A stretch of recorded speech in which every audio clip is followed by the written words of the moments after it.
Պարոն Մարուկյան, առաջնային հարցերից մեկը մեր գերիների հարցն է, 3-15 մեր տղաները վերադարձան, բայց այնուամենայնիվ ունենք տղաներ, որ այնտեղ են, ինչպես եք պատկերացնում հարցի լուծումը։ Գիտեք, երեք տեսա, որ սկսվեցին արդեն դեռ ոչ մի բան չեղած շարքումները, ես ուզում եմ ասել, որ շատ ուրախ ենք, որ 15 հայ ռազմագերիներ վերադարձվել են,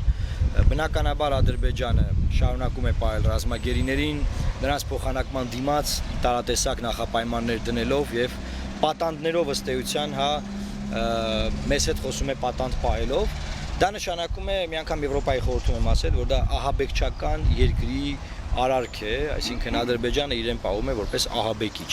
Ահաբեկիչներն են պատանդներ վերցնում եւ ահաբեկիչներն են պատանդներին պահելով պայմաններ դնում։ Ռազմագերիների հարցի լուծումը միջազգային իրավունքի տիրույթում է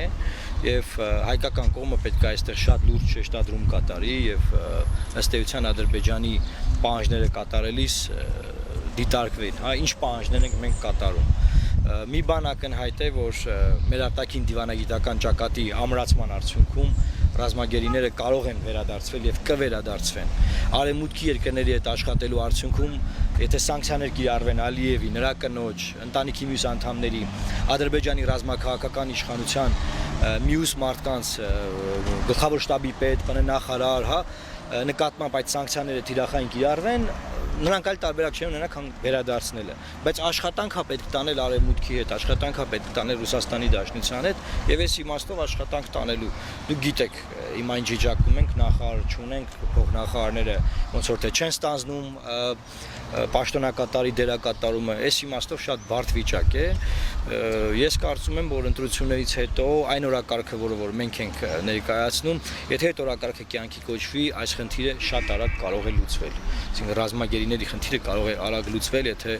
երկրի ներսում մենք մեր խնդիրները լուծենք եւ արտաքին ճակատում ուժեղանանք։ Սա շատ կարեւոր է եւ նաեւ որ ոչ մի պարագայում ռազմագերիների վերադարձը մեր ներքաղաքական կյանքում չշահարկվի, սա շատ կարեւոր է, այսինքն չգիտեմ, երևի ամեն ինչ կարելի է շահարկել, բայց ռազմագերիները մարդուն գերությունից ազատելը չպետք է շահարկվի ոչ մի ձև։ Այնուամենայնիվ, բացի գերիների խնդրից, նաև սահմաններից մեր սուվերեն տարածքն օգուժումը, սահմանազատման խնդիրները, այսպիսի ճանապարհներ եք տեսնում, ինչպես սահմանազատման խնդիրը վաղ թե ուշ այն պետք է իրագործվի։ Սակայն ես մի առիթով ասել եմ կրկնեմ, չի կարելի սահմանազատման խնդիր քննարկել այս իրավիճակում, երբ որ գլխիդ ինքնաձիգը դրել են քո գլխին ու ասում են դե արի սահմանները գծենք իրար հետ։ Ինչ արել Ադրբեջանը։ Մտել է Հայաստանի Հանրապետության տարածք, մեր սուվերեն տարածք, միջազգայինորեն ճանաչված տարածք, ու ասում է դուրս չեմ գալիս, եթե դուք այս թուղթը չստորագրեք։ Այս թղթի ստորագրման արդյունքում էլ մենք պարտավորություններ ենք ստանձնում, որ հանձնաժողով ստեղծենք, որով որ պարտավորվում ենք հանձնաժողովի որոշումները կատարենք։ Հանձնաժողովը ինչ է որոշելու, որևէ մեկը չգիտի, եւ այս իմաստով մեզ պարտադրում են մի բան, այդ ինքնաձիգը մեր գլխին դրած, այսինքն մեր սահմանները պետք է գծվեն, այո, պետք է գծվեն, պետք է հստակեցվեն, այո, պետք է հստակեցվեն, բայց չի կարելի դա անել ռազմական ճանապարհով։ Սահմանների գծումը դա քաղաքացիական գերատեսչությունների գործ է, այսինքն սահմանները չեն գծում ինքնաձիգերով իրար վրա կրակելով, իրար հողեր մտնելով, իրար վրա թնդանոթներ պահելով, եւ այս իմաստով է, որ Ադրբեջանի արարքը որևէ ձևով չի ընկալվում միջազգային հանրության կողմից, որովհետև կային ընկալումը, որ այո դուք սահմանները չեք ճշգրտել, ճշգրտեք, բայց երկրորդ հարցը, որ մենք ասում ենք, էլի ճշգրտենք, բայց այս պայմաններում, երբ որ ռազմագերիներին չեն պահում են, չեն վերադարձնում, այս պայմաններում, երբ որ մտել են այդ տարածք արդեն, ոչ թե ասում են վիճելի, մտել են ասում են մերն է, եւ ամեն օր ինչ որ մի սադրանք է տեղի ունենում, այս պայմաններում չի կարող հայանպաստ ձևով մեր սահմանները գծվել։ Եվ ահա սրա համար ենք մենք ասում, որ պետք է ադրբեջանական զորքերը ետ քաշվեն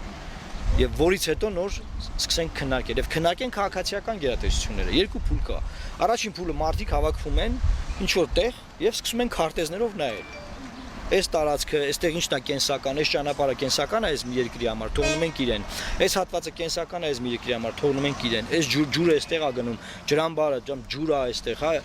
այս երկու համայնքի համար կենսական է, երկուսով են օգտագործում։ Այսինքն սկզբից քարտեզներով է սա արվում, հետո գնում են տեղում սկսում են գործընթացը արդեն ֆիքսել կոնկրետ թե որն է սահմանը։ Երկու փուլ է դա, դեմարկացիա, դելիմիտացիա։ Հիմա այս իմաստով մենք դեռ ոչ մի բան չունենք արած, որովհետև թուղթ չի ստորագրվել, ինչ շատ լավ է, հանձնաժողով չի ստեղծվել, ինչը նույնպես շատ լավ է, որովհետև արդեն նշեցի, այս պայմաններում ստեղծել այդ հանձնաժողովը, դա հայանպաստ գործընթաց չի կարող լինել։ Այս պայմաններում հատկապես արտաքին քաղաքականության մասին ձեր խոսենք, հա, ինչ մոտեցում ունեք, ինչպես եք տեսնում, նաև որոշ քաղաքական ուժեր ասում են, որ հույսը չպետք է դնել հապկի վրա, որտեղ չի լուծում։ Դուք ինչ տեսակետ ունեք ընդհանրապես։ Գիտեք, այնպես չի, որ Հայաստանում բոլորը իրենց հույսը դրել են հապկի վրա կամ մենք մեր հույսը դրել էինք հապկի վրա, ուղղակի հապկը այն կազմակերպությունն է, որի անդամն ենք։ Հետևաբար առաջինս դու դիմում ես այն կազմակերպությանը, որի անդամն ես եւ սկսվում է գործընթաց կամ չի սկսվում գործընթաց։ Արտաքին քաղաքական մեր դաշտը, ոնց ասեմ, մեր հարաբերությունները շատ խառնված են իրար, քաոսային վիճակում են։ Ինչպես որ երկրի ներսում է քաոս առաջացվել վերջին տարիների ընթացքում, այնպես էլ Հայաստանի արտաքին հարաբերություններում է քաոտիկ վիճակ, եւ այդ վիճակը պետք է կարգի բերել։ Այն որ մենք ունենք բազմաթիվ փաստաթղթեր ստորագրած հապկի հետ Ռուսաստանի Դաշնության հետ, դրանք բոլորը պետք է քննարկել, տեսնենք որ մասն է գործում, որ մասը չի գործում եւ եթե չի գործում, ինչու չի գործում։ Հիմա դրա մասին էլ քննարկում չկա։ Եվ այս իմաստով նաեւ պետք է աշխատել բնականաբար արևմուտքի երկրների հետ։ Ես ասացի, որ երբ որ իրենք ասում են մենք շատ հիասթափված ենք, մենք խորապես մտահոգված ենք, մենք էլ ասում ենք դե ուրեմն սանկցիաներ կիրառեք Ալիևի ընտանիքի նկատմամբ, ցույց տվեք ձեր հիասթափությունը, ձեր մտահոգությունը, հաստատ դա օգուտ կտա, բացի այն որ դուք հայտարարություններ եք անում։ Ավելին 2 օր առաջ Միացյալ Նահանգների պետքարտուղարի տեղակալի պաշտոնակատարը պարոն Ռիքերն էր Հայաստանում տարածաշրջանային այցով, նա նաև Բաքու եւ Վրաստանի այցելել, նրան եմ ես փոխանցել Ադրբեջանի ռազմաքաղաքական իշխանության նկատմամբ կիրառվելիք սանկցիաների մասին նամակ, այդ ցանկը թե ում նկատմամբ պետք է սանկցիաները կիրառել, ինչպես նաև ամբողջական հիմնավորումներ, թե ինչու արևմուտքը կարող է այդ սանկցիաները կիրառել։ Հույս ունեմ դա նաև պետական դեպարտամենտում Միացյալ Նահանգների քննարկման առարկա կդառնա։ Պարոն Մարուկյան, նոյեմբերի 9-ի փաստաթուղթը Երակոմ շատ է քննադատվում, քննարկվում, հատկապես քաղաքական ուժերի առումով տեսակետն է հետաքրքիր ձեր։ Ինչ Այսօր պատրաստում եք չեղալ հայտարարել կամ ինչ գործընթաց եք պատրաստում։ Դրա մասին խոսել ենք, շատ ենք խոսել, մենք անգամ լսումներ ենք կազմակերպել խորհրդանում այս հարցով։ Նոյեմբերի 9-ի փաստաթուղթը որևէ քաղաքական ուժ Հայաստանում չի ասում, որ մենք կարող ենք չեղարկել, եւ որովհետեւ բոլորը կարծում եմ հասկանում են, որ դրա չեղարկումը նոր պատերազմն է։ Եթե Հայաստանը նոր պատերազմի պոտենցիալ ունենար, կարծում եմ Սյունիքի մարզի այս ներխուժումը կարող էր վերածվել պատերազմի, բայց մենք գնում ենք բանակցությունների ճանապարհով, որ բանակցություններով դուրս հանենք։ Բոլոր նրանք, ովքեր կասեն, որ մենք կարող ենք գալ եւ ընտրություններից հետո պատերազմով նրանց հանել են տեղից կամ պատերազմ սկսել նոր, բնականաբար կամ արկածախնդիր պետք է լինեն կամ ստախոս, որովհետեւ պետք է հաշվի առնել քո երկրի հնարավորությունները, իսկ մենք նոր ենք դուրս եկել իրապես կործանարար շատ մեծ պատերազմից, այսինքն սա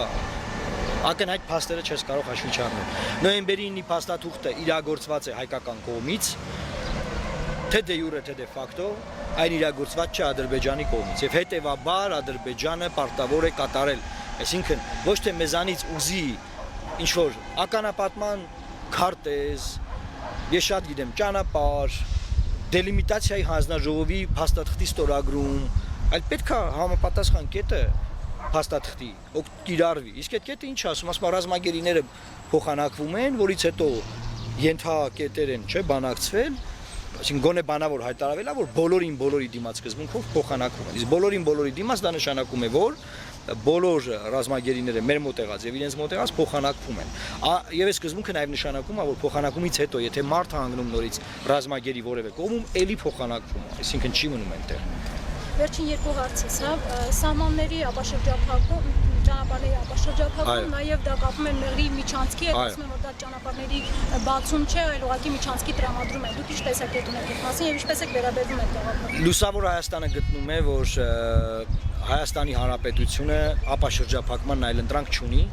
եւ փաստաթղթում նշված է, որ կողմերը գնում են ապաշրջափակման։ Եվ ահա մենք այստեղ ենք ասում, որ ինչու եք դուք ուզում առանձին սուվերեն ճանապարհ, երբ որ կողմերը պարտավորություն են ստանձնել, ապա շրջափակման նշանակում է բոլորս բացում ենք մեր սահմանները եւ բոլորն օգտվում են բոլորի ճանապարհներից։ Ոչ թե ուզում են մյուս երկրի սուվերեն տարածքից ճանապարհը վերցնել, այսինքն տարածք վերցնել։ Եվ այս իմաստով մենք կարծում ենք, որ մինչև Հայաստանի Հանրապետության օրենսդրությունը ամբողջությամբ չվերանայվի եւ չհարմարեցվի չհարմարեցվի սահմանների բացմանը, չի կարելի գնալ նաև դրան։ Այսինքն չպետք է Թուրքիայի քաղաքացին միջնորդարված կամ ուղղակիորեն կամ Ադրբեջանի տարբերություն չկա։ Կարողանա Հայաստանում գույք, հող, արժեթղթեր, ցանկացած այլ բան գնել, որը կարող է մեր ազգային անվտանգության շահերին վնաս հասցնել։ Օրինակ ես այսօր չեմ կարող գնալ, հիմա Թուրքիա մեր մուտքը բաց է, չէ՞, չեմ կարող գնալ Թուրքիա, Ղարս, իմ պապերի գյուղը եւ այնտեղ ինչ որ հող գնել, ասել բանա, ուզում եմ այստեղ բամբակ ցանել, անհնար է, որևէ մեկը չի վաճառի դա ինձ, որովհետեւ իրենք ունեն համապատասխան իհակակարգավորումներ, ելնելով նրանից, որ իրենց ազգային անվտանգության հարցը որ հայերը չեն կարող գնալ այնտեղ գնել։ Հիմա մենք պետք է մեր օրենսդրությունը ամբողջությամբ վերանայենք, ինչը չի արվել 2008 թվականի պրոտոկոլները ստորագրելուց հետո, ինչը չի արվում հիմա, չի արվել, այսինքն պետք է սա անել, այս աշխատանքը անել, ամբողջությամբ համապատասխանեցնել այս արգելքները, այս սահմանափակումները ներդնել, երբ որ կլինեն բանակցություններ ապաշրջափակման վերջնական, որ բացենք, անպայման պետք է սահմանները բացվեն։ Դրան այլընտրանք գոյություն չունի։ Այսինքն սուվերեն տարածք, միջանցք բացառված է, ոչ, չպետք է տրվի, սահմանները բացել, խնդրեմ, Հայաստանը միշտ էլ կողմ է եղել սահմաններն առանձնախապայմանների բացել։ Սակայն այդ Հայաստանի կողմ լինելը ուղղակի եղել է հայտարարություն, ինչու, որովհետև ոչ մի գործ չի արվել, որ մեր օրենսդրությունը համապատասխանեցվի այդ process-ին։ Այստեղ աբսուրդ է, էլի հայտարարությունը, որ ուղղակի, ասենք, մի 20 տարի բաներ են խոսացել մեր պաշտոնյաները, էլի ԱԳՆ-ին, որ այո, մենք կողմ ենք, բան, նախագահները, բան։ Այո, առանց նախապայմանների, այո, իսկ ինչ է կարել, ասենք, տնային աշխատանքում ինչ է կարել, որ այդ սահմանները բացելու օրը գա, մեր օրենսդրությունը դրա համար նախապատրաստված լինի։ Պարոն Արաքյան, նաև ձեր ծրագրերի մասին ընդհանուր խոսենք, ինչի համար ձեզ պետք է ընտրեն, ինչ է փոխվելու քաղաքացիների կյանքում։ Ես ըստ էության կետարկետ երևի թե սա արտաքին քաղաքական մասով ենք ծրագրից խոսում եւ անվտանգային։ Շնորհակալ եմ դրա համար, որ այս հնարավորությունը բացվեց մի քիչ ծրագրերից խոսելու։ Ինչու պետք է մարդիկ ընտրեն Լուսավոր Հայաստան կուսակցությանը։ Դա ամենապարզ, ամենահեշտ հարցն է, որ մենք շատ հեշտ ենք կարողանում դրան պատասխանել։ Լուսավոր Հայաստան կուսակցությանը պետք է ընտրել, որովհետեւ Լուսավոր Հայաստան կուսակցությունը նոր ուժ է։ Լուսավոր Հայաստան կուսակցությունը չի եղել Հայաստանի քանդարար թալանի մեջ։ Լուսավոր Հայաստան կուսակցությունը նոր ուժ է եւ չի եղել Հայաստանի վերջին 3 տարիների ձախողումների մեջ։ Այսինքն վերջին 3 տարում որպես խորհրդարանական ընդդիմադիր խմբակցություն անդադար ներկայացրել ենք այլընտրանքներ, խորհուրդ տվել, փորձել օգնել պետական շինարարության գործին, երբ լսել են լավ ա եղել, երբ չեն լսել լավ չի եղել։ Լուսավոր Հայաստան կուսակցությանը պետք է ընտրել, որովհետեւ Լուսավոր Հայաստան կուսակցությունը այս պահին միակ ուժն է, որը քարոզում է ներքին հաշտություն, խաղաղություն, միավորում եւ ազգային միասնության կառավարության ստեղծում։ Սա նշանակում է, որ հունիսի 21-ին հիպոթետիկ, այս պայթ հիպոթետիկ, բայց հունիսի 21-ից հետո պրակտիկորեն կարող է Հայաստանում չլինել ընդդիմադիր ուժ խորհրդարանում եւ բոլոր ուժերը կարող են լինել ազգային համաձայնության կառավարության մաս։ Այսօր Հայաստանը գտնվում է յետպատերազմյան ծանր ճգնաժամի մեջ։ Այն ինչ որ այսօր տեղի է ունենում, այս հայհոյախառն ելույթները, այս ատելության քարոզը, սա մեզ չի օգնում ոչ մի հարցում։ Սա ոչ մեզ օգնում է սահմանից թուրքերին հանելուն, սա ոչ մեզ օգնում է բանակցություններում, սա ոչ մեզ օգուտ է մեր եղբայրներին, ռազմագերիներին վերադարձնելու, ոչ մի հարցում սա օգուտ չի եւ հետընտրական process-ները, որոնք որ նախապատրաստվում են, այդ 4 օրանոց ցույցերը, որ հրապարակը վերցրել է իշխող ուժը, օպերան վերցրել է Քոչարյանի դաշինքը, այսինքն այս հետընտրական ցնցումների նախապատրաստումն էլ որևէ օգուտ չի տալու։ Հետեւաբար մենք կոչ ենք անում ընտրել Լուսավոր Հայաստանին, որպեսզի մարդիկ նաև երկրից չարտագաղթեն։ Ինչ նկատի ունեմ։ Հազարավոր մարդիկ սպասում են, եթե գործող իշխանությունը վերընտրվի, արտագաղթելու են։ Ես այդ մարդկանց տեսնում եմ փողոցում զրուցում եմ։ Հազարավոր մարդիկ նաև ասում են, որ եթե նախկինները վերադառնան, ելի արտագաղթելու են։ Լուսավոր Հայաստան կուսակցությունն առաջարկում է չարտագաղթել։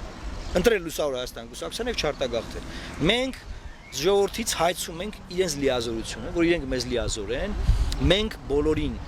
հավաքենք միշտ սեղանի շուրջ եւ ասենք ժողովուրդ ջան, երկիրը ցաներ վիճակում է գտնվում, բոլորով ունենում ենք ներդրում ազգային համաձայնության, այս միասնական կառավարության ձևավորման գործում։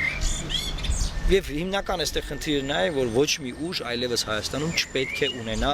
բացարձակ իշխանություն։ Մենք բոլորս բացարձակ իշխանության զոհերն ենք։ Թե հեղափոխությունից առաջ հեղափոխությունից հետո։ Հեղափոխությունից առաջ ոչ լեգիտիմ բացարձակ իշխանություն էր, հեղափոխությունից հետո էլ լեգիտիմ բացարձակ իշխանություն է։ Մի չարիքն է, մի չարիք էլ սա եղավ։ Եվ հետեւաբար մեզ պետք է բալանսավորված ազգային միասնության կառավարություն, որը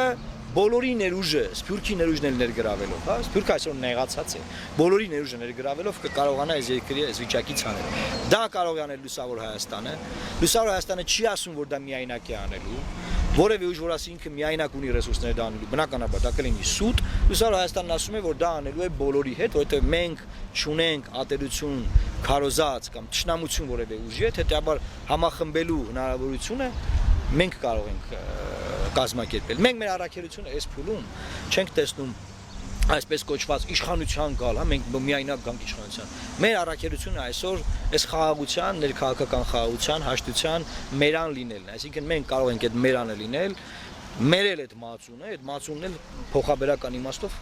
ներքին հաշտությունն ու համախմբումն է լինելու։ Հիմա Հայաստանյան քաղաքացիները շանս ունեն այդ մերանին աջակցելու եւ այդ մերանը ստեղծելու։ Կամ սա անում ենք, կամ հունիսի 21-ից հետո այս գզվրտոցը շարունակվելու է երկրում, իսկ դրանից մեծ սիրով օգտվում է մեր թշնամի դիկտատոր, ագրեսոր Ալիևի թուրք եղբոր Էրդողանի հետ։ Հիմա պետք է կողմնորոշվենք կամ դա ենք անում կամ գնում ենք արտագաղթի ու այս երկիր ավելի խորը ճգնաժամերի մեջ մտցնելու պատճառով։ Ահա թե ինչու է պետք ընտրել Լուսավոր Հայաստան կուսակցությանը եւ ահա թե ինչու ենք մենք շրջում բակ առ բակ ամեն շենքի մոտ, եթե չենք եղել նորից քարտեզով գտնում ենք, էլի գնում ենք այդ շենքի մոտ, որ այս ուղերձները անպայման տեղացնեն։ Հունիսի 21-ին չլինի քաղաքացի, որ արթնանա ու ասի, բայց ես չգիտեի, որ հնարավոր էր այս ամեն ինչը անել։ Չլինի մարդ, որը կկարծի, որ կարելի էր սա անել, բայց ոնց որ թե շանսը մենք բաց ենք թողել։ Այս է մեր առաքելությունը եւ մենք մեր առաքելությունը կարծում եմ պատվով իրականացնելու ենք։ Ստացվելու է, այսինքն ինչ որ ասում եմ, սա ստացվելու է։ Մենք հավատում ենք սրան։ Երեք եղել եմ Շիրակի մարզում եւ երկուան եկա ասա Դավթաշենի մեր քարոզչական խմբին։ Երկու տեղից էլ շատ ջերմ դրական զգացողություններ, արձագանքներ ունեմ քաղաքացիներից եւ մեր մտավախությունը, որ այս ուղերձները կարճ ժամանակում կարող տեղ չհասնի, նաեւ այս մտավախությունները բավարարվեցին, որովհետեւ տեղ է հասնում։ Այն ամենա, չգիտեմ, հերավոր գյուղում հարցնում եմ, ժողովուրդ գիտեք ինչ եմ խոսում, ինչ ենք ասում, ասում են, հա, բառ առ բառ կրկնում են, ինչ է շատ ինձ զարմացնում է, էլի։ Այսօր քարոզարշավը սկսում ենք այստեղից, հա, նոր մասիվով սկսենք շրջել։ Մյուս խումբը հենց հիմա Դավթաշենում է սկսում, ասացի որ որտեղ որ ինչ որ բան կիսատ է մնում, երեք մտնեց, կիսատ մնացին մի քանի տարածքներ եւ օրվա երկրորդ կեսից հետո ես կմեկնեմ նաեւ Արմավիրի մարզ այնտեղ քարոզչություն իրականացնեմ, իսկ քարոզչական մյուս խմբերը կշարունակեն Երևան քաղաքում։ Սա է այսօրվա ծրագիրը, շնորհակալություն ուսաբանման համար։